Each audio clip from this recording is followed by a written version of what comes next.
Ever since the fire at Düsseldorf airport, more and more is being done for the safety of people in public buildings. However, hardly anyone knows that 80% of all fire victims do not suffer burns, but suffocate due to highly toxic gases. Firefighters risk their lives daily to save others. Toxic fumes are their biggest handicap. They hinder them from saving victims and damage their health. I can remember when a colleague tried to open a fireproof door. Suddenly the door opened and dense smoke escaped. Nevertheless, he tried to open the door a bit more and finally succeeded in opening it completely. In doing so, he inhaled so much smoke that it had detrimental effects on his health. He was in hospital for 2 weeks and still suffers the consequences. During a fire, life-threatening smoke is created. But how can this problem be solved? We're standing here on the roof of a fire test building. 12 meters below us is a fire. The room is completely filled with smoke. The firefighters are unable to enter the room. Under normal circumstances, the firefighters would cut holes in the roof covering to gain access. In this fire test building, smoke and heat extraction units are installed which control and extract the smoke to the outside, so that in the lower part of the hall, a smoke-free layer is built up. In this smoke-free layer, people can leave the room with the ability to see and breathe. The firefighters can enter the room and effectively extinguish a smaller fire source in a simple way. Fire protection saves lives. For the firefighters and the people in the building, the largest problem they encounter is the smoke. Smoke quantities are steadily increasing. We use plastics in construction work, and the number of inflammable materials has increased over the past years. This means we have more fires and consequently more smoke. For people in a building, let's say the fire catastrophe at Düsseldorf airport, this can represent a big danger. No one can say how fast the smoke will build up or how fast it will clear. Is a person safe with a smoke layer above? It can come down at any moment, by which time it's too late. Und eine Rauchschicht über sich hat, kann sie im nächsten Moment herunterfallen oder sich herunterwirbeln und dann ist es zu spät.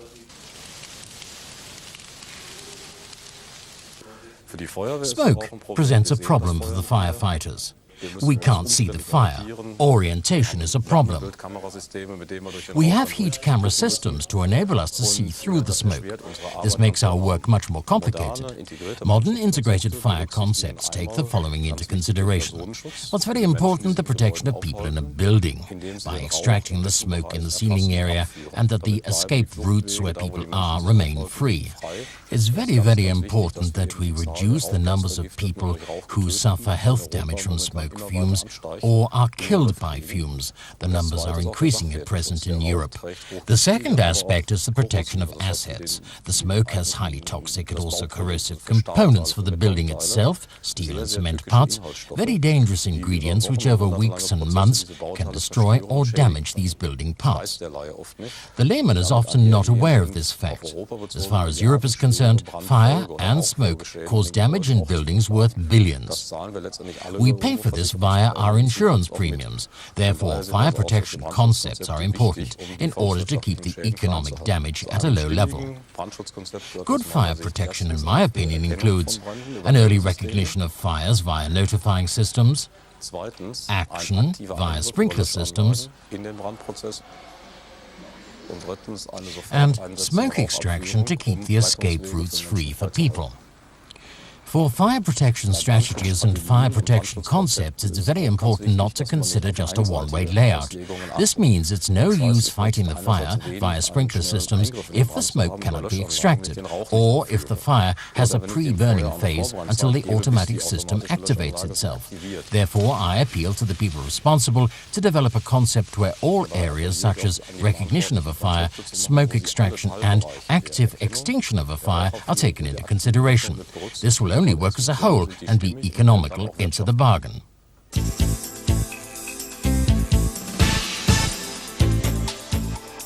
In spring '98, the FVLR carried out a series of fire tests in Ghent, Belgium.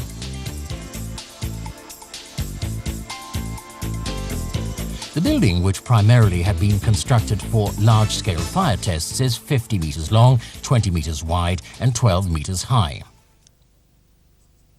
It's equipped with a sprinkler system, smoke and heat extraction units, including supporting inlet openings and smoke curtains. The outstanding question in the test series was if, and in how far, smoke extractor units and sprinklers have a reciprocal influence. What does the development of a blaze look like without preventative fire protection measures? Within a short time, smoke and toxic gases develop. They prevent quick, close action by the firefighters. People's lives are endangered, and the extreme heat development can soon lead to a total loss of the building. This diagram illustrates the smoke and heat development pattern. If the temperature at the beginning of the fire increases slowly, large quantities of smoke extend rapidly.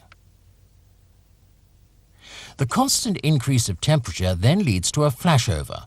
People and the building in most cases cannot be saved anymore.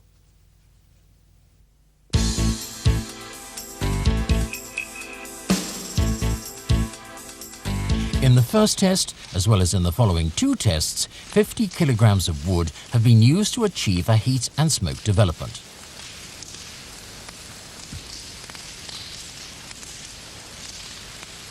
The smoke gathers under the 12-meter-high ceiling.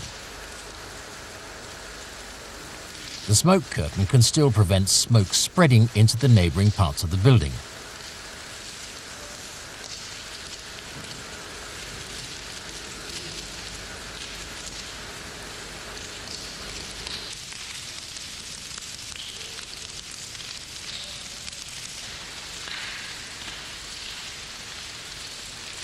The slowly increasing temperature triggers the automatic sprinkler system in the fire area.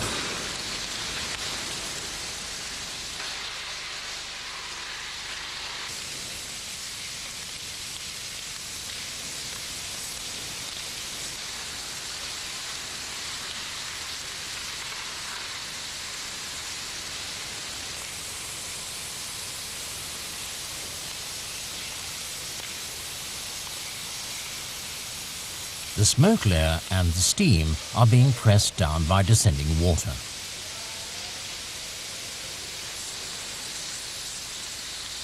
The smoke curtain can no longer prevent the spreading of the fire.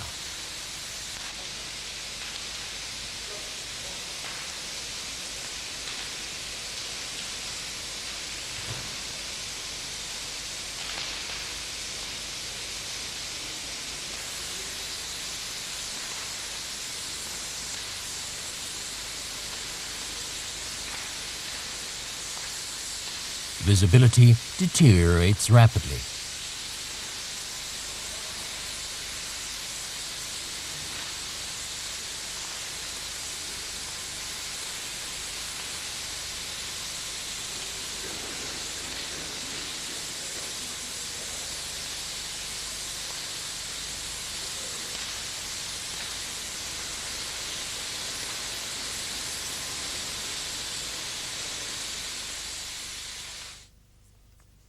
Results of the first test: the activation of the automatic sprinkler system prevents the flashover.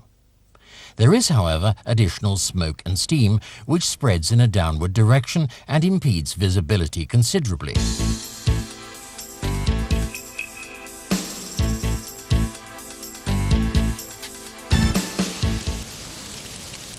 The second test is carried out with the same fire load of approximately 50 kilograms of wood.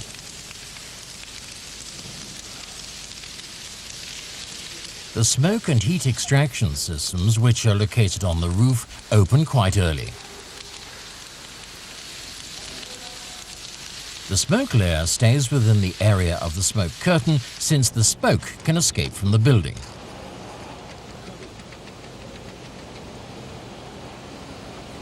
The temperature rises quickly and the sprinkler opens very quickly as well.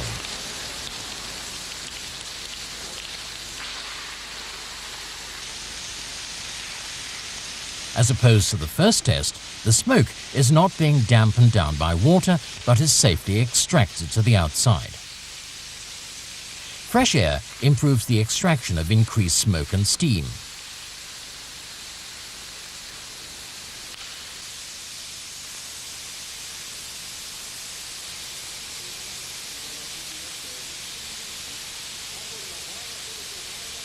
In this test, the view of the source of the blaze, as well as the escape routes, is good.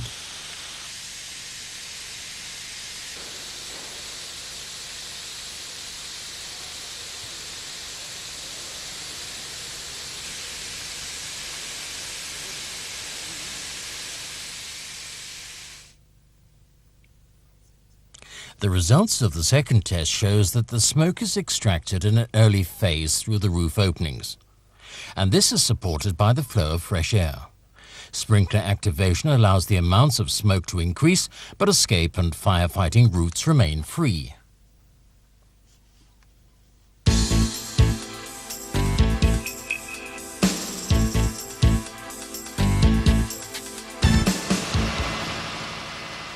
The third test also utilizes 50 kilograms of wood. The sprinkler barrels for release of the sprinkler system are exchanged, and the smoke and heat installation stays open from the beginning.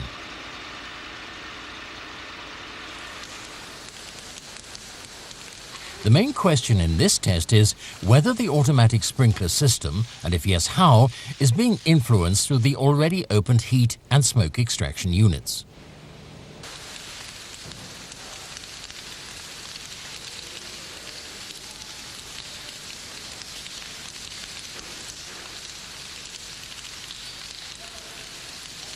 The open smoke extraction units not only vent the toxic fumes out of the building, but also accelerate the thermic uplift. The heat is channeled up to the sprinklers and sets them off much earlier.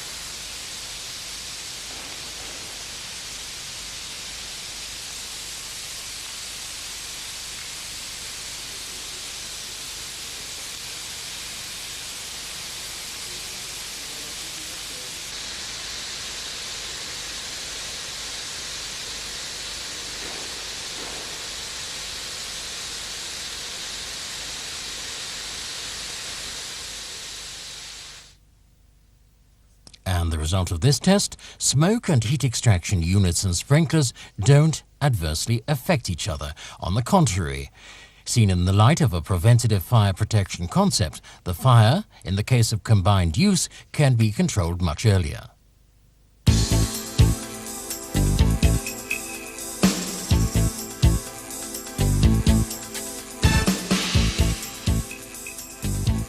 The last two tests involves a fast heat load without the test building being exposed to excessive heat.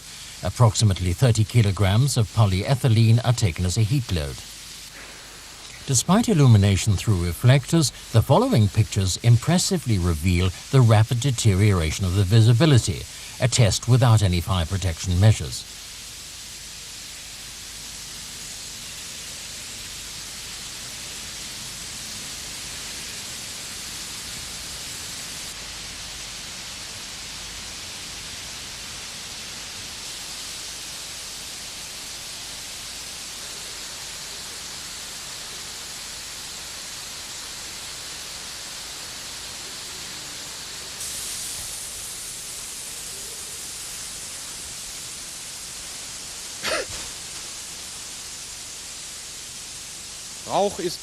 In the case of a fire, smoke is the enemy number one for human beings, and this includes firefighters. Even this hall with its dimensions, 50 meters length, 20 meters width, and 12 meters height, is completely filled with smoke within a few minutes, due to a few kilograms of plastics. Escape routes can't be seen anymore, and the firefighters can only combat the source under difficult circumstances. Buildings of this kind must be equipped with smoke and heat extraction units in order to prevent the building completely filling with smoke. Smoke and heat extraction units keep the lower part of the hall smoke-free so that people can be evacuated. Firefighters are able to extinguish the fire within a few minutes.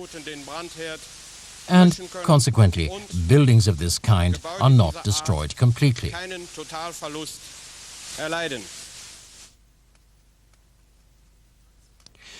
And the result of this test, without fire protection measures, even a large hall would be completely filled with smoke within a short time.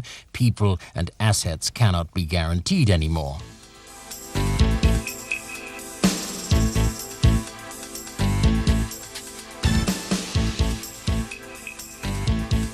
Using the same heat load, a comparison test but with opened smoke and heat extraction units and a later supply of fresh air.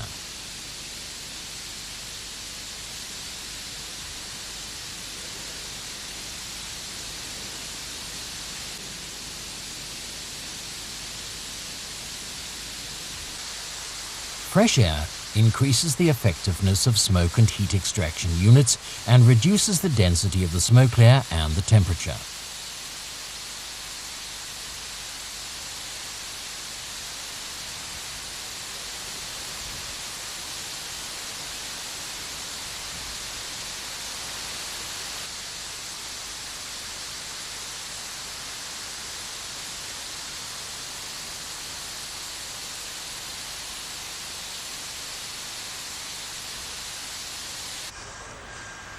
From the outside, it seems as if the building is burning down completely. The inlet air flaps at the side of the hall vent the smoke through the roof openings.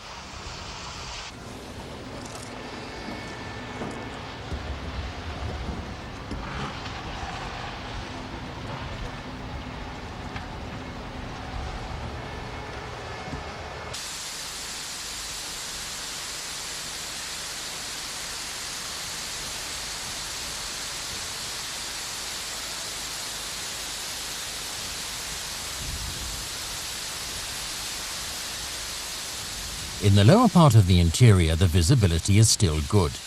The escape routes remain free, and in case of emergency, this enables the firefighters to gain quick and easy access.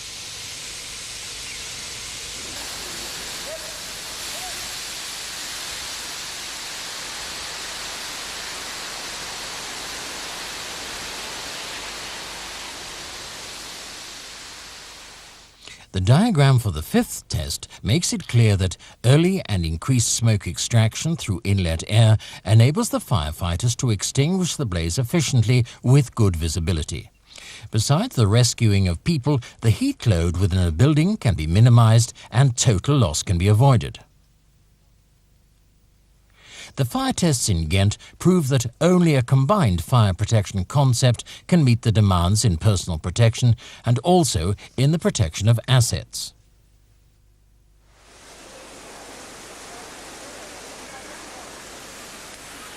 We are here in a large modern shopping center. The people who do their shopping feel safe for the following reasons. On the one hand, we have the consequent use of non-flammable building materials, which can be easily identified by laymen as well. Then more information on details regarding non-flammable and self-extinguishing waste paper baskets. But in general, there are massive fire prevention methods which cannot be identified by laymen. This begins with wide and clear escape routes, using marking systems which are illuminated with the emergency electricity supply. This includes early fire recognition installations which can be seen in the ceiling area. Furthermore, we have automatic sprinkler systems. You can see part of the sprinkler heads. There are also automatic smoke extractor systems to be found in the ceiling area. Finally, the overall concept also covers automatic smoke curtains, which prevent the spreading of a smoke roller to that area where a fire would break out and consequently protect all other areas. Smoke extraction systems in this kind of installation serve, at first hand, personal protection. They protect people from smoke clouds which in case of a fire would spread quickly. Secondly, they serve, together with the sprinkler systems, the protection of assets. Such installations can easily reach a real value of 1 billion Deutschmarks and more. Security is achieved. Thirdly, they help us firefighters to keep the access ways free, so we're in a position to reach the blaze in smoke-free layers. When something's wrong with the system, there's no safety. With regard to buildings, this means we need a calculated and functioning smoke extractor controlled via early warning systems and extinguishing systems which keep the fire at a low level. All three together, in coordination, make sense. If only one of them fails to work, things get critical. Just like a car, a wheel falls off when the bolts are not fitted. It's as simple as that.